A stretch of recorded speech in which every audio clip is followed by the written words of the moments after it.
Hi guys, and welcome to our episode this week of Curbside Crafting.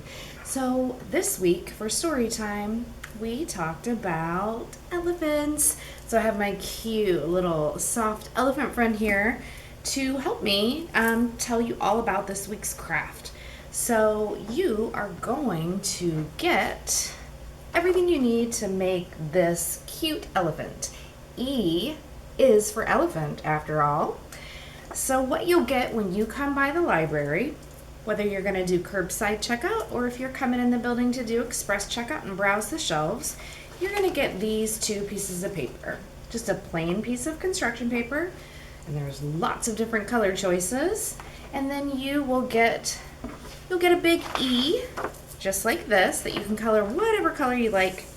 And you will also get all the different little pieces for this elephant. So you've got its ear, its eyes, its trunk, and then its little toenails that you could paint or color a very vibrant color if you'd like.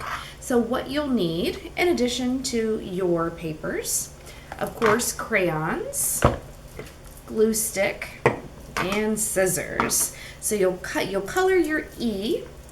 You will cut it out and glue it right down to the middle of this page. And then you'll cut out all the different pieces, its ear, eyes, trunk, and cute little toenails, and glue those on as well.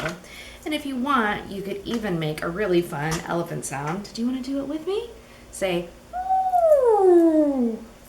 I hope you enjoy making this really cute elephant craft. My elephant friend and I really enjoyed it. Hope to see you guys soon. Bye.